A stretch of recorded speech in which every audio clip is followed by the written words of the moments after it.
धन्यवाद सभापति जी। आज सदन में भारत के संविधान की 75 वर्षों की गौरवशाली यात्रा पर चर्चा हो रही है।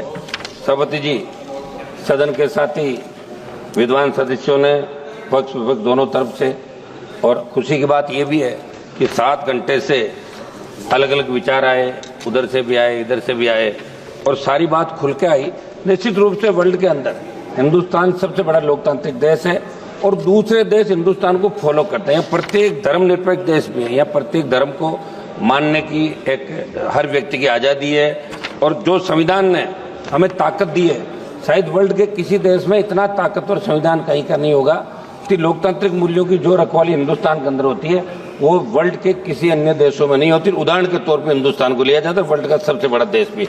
हमें गर्व है कि हम विश्व के सबसे बड़े लोकतांत्रिक देश में रहते हैं, जहाँ संविधान रूपी पवित्र ग्रंथ को सर्वोच्च आदर्श मानकर देश की रीति नीति बनती। सभापति महोदय, मैं 13 दिसंबर 2001 को हमारी संसद पर हुए आतंकी हमले में शहीद होने वाले सुरक्षा कर्मियों और कार्मिकों को नमन करता हूँ।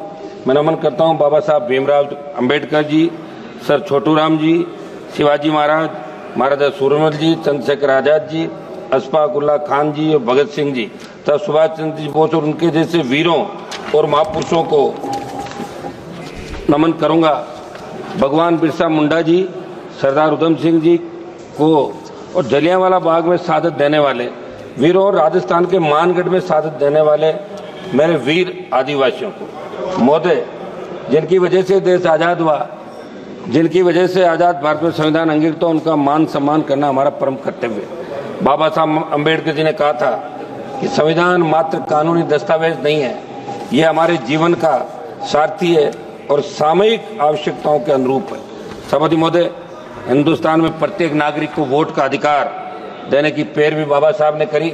उस समय जब संविधान प्रारूप समिति के सामने मामला आया, जब अंग्रेजों के जाने के बाद, तभी बात चली थी कि वोट का अधिकार पढ़े लिखे लोगों को मिले या जमींदारों को मिले या दूसरों को मिले, उस जाति के लोगों को मिले। तब बाबा साहब ने इस बात को कहा, व्यापारी को मिले, तब कहा कि वोट का अधिकार प्रत्येक व्यक्ति को मिलना चाहिए जो हिंदुस्तान के अंदर पैदा हुआ और जिसने इस गुलामी के जंजीरों के अंदर जकड़न, चाहे अंग्रेजों का राज था, उससे पहले जो जितने भी काल आए जहाँ हिंदुस्तान का नागरिक गुलामी के अंदर सांसें ले रहा था, लेकिन प्रत्येक व्यक्ति को वोट का अधिकार मिले। बाबा साहब ने वोट का अधिकार प्रत्येक व्यक्ति को दिलाया, जिसकी बदौलत आज हम और आप सब इस पार्लियामेंट के अंदर बैठे हैं। मैं बाबा साहब ने कहा कि सदियों से गुलामी की जंजीरों में जकड़े प्रत्येक व्यक्ति को वोट का अधिकार मिले तो अपने मनमाफिक सरकार का वो चुनाव कर सके। सभापति महोदय, संसद हमले की बरसी मनाई जा रही है। 13 दिसंबर 2001 को जो संसद पे आतंकी हमला हुआ, सबसे पहली शहादत राजस्थान के बेटे जगदीश यादव, जेपी यादव ने दी। राजस्थान में सीकर से अलग होकर बने नीम का थाना के रहने वाले जेपी यादव आतंकियों से शेर की तरह लड़कर वीर गति को प्राप्त हुए। सभापति महोदय, 26 नवंबर 1949 को हम भारत के लोगों ने स्वतंत्र भारत के संविधान को अंगीकृत, अधिनियमित और आत्मसमर्पित करने का संकल्प लिया था। संविधान की इस गौरवमय यात्रा को आगे बढ़ते बढ़ते जब हम देखते हैं तो नजर आता है कि देश के किसी न किसी कोने के अंदर हमारे दलित भाई, पिछड़ा भाई, हमारा आदिवासी भाई समानता के अधिकार को हासिल करने को जूझ रहा है। राजस्थान की मैं बात करूंगा, जालोर जिले के साइला तहसील के सुराना गांव में कथित तौर पर पानी की मटकी को छूने पर हुई पिटाई के अंदर एक 9वीं क्लास का बच्चा इंद्र मेघवाल, जिसकी मौत हो गई। मैं खुद मौके पर गया था। पाली के सरकारी हॉस्पिटल में कोविड हेल्थ सहायक जितेंद्र मेघवाल की हत्या इसलिए कर दी कि आप मूछ नहीं रख सकते, मुंह तकने अधिकार। एक मिनट साहब, बात तो करने दें, ऐसे क्या कर रहे हैं आप? केवल इस बात के लिए कर दी क्योंकि वो मुंह सकता था। हाल ही में बालोतरा में कृष्णाराम मेघवाल की हत्या कुछ लोगों ने कर दी। मेरे क्षेत्र की खींवसर विधानसभा क्षेत्र के तांतवास गांव में मेघवाल समाज के परिवारों को दबंगों ने पीटा, मगर कोई कार्रवाई वहां की पुलिस नहीं कर रही, जहाँ राजस्थान के अंदर आपकी सरकार आती है।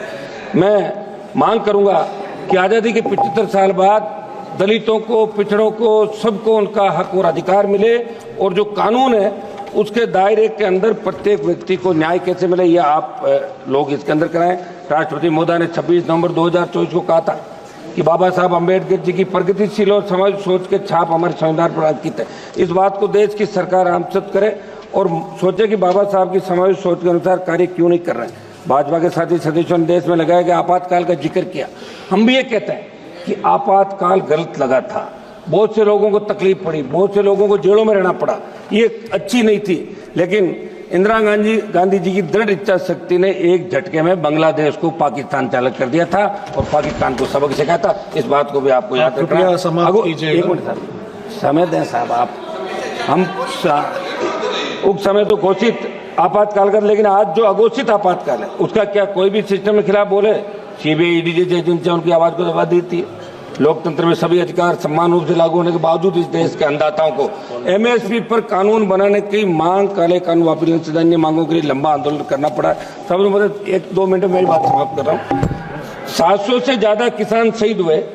तमाम हालातों को देखकर लगा कि एक तरफ देश की सरकार आजादी के अमृत महोत्सव के बाद, दूसरी तरफ देश की चुनी हुई सरकार को किसान एक मिनट मलेश बाबू जी, एक मिनट दें साहब, 1 मिनट समय दें। लास्ट मिनट आर्थिक न्याय नहीं दे पा रही है। लास्ट मिनट सर, आर्थिक न्याय नहीं दे पा रही है। मेरी मांग है कि किसानों की कर्ज माफी, एमएसपी को कानूनी मान्यता देने के बाद आप स्वीकार करें और जो आंदोलन अभी बॉर्डर पे चल रहा है, शंभू बॉर्डर, दूसरे बॉर्डर पे, किसानों से आप बात करें, वार्ता करें। संविधान में सहमति और एमएसपी दोनों को एक समान मूल्य के रूप में देखा गया, लेकिन आज क्या हालात? कोई भी सांसद, कोई नेता, कोई भी व्यक्ति सरकार के निर्णय से असहमति व्यक्त करता है तो उसे दुश्मन की नजर से देखा जाता है। ये ठीक नहीं है। सभापति जी, मैं अंतिम कंक्लूड कर रहा हूँ। एक मिनट मेरा समय सर। मणिपुर देश का राज्य है। हमारे भाई साथियों ने मणिपुर का हालात विस्तार से बात की। पूछना चाहूंगा कि संविधान कानून होने के बावजूद मणिपुर में हालात में कब सुधार होगा? संविधान समान श्री एम मलेश बाबू जी, ऑनरेबल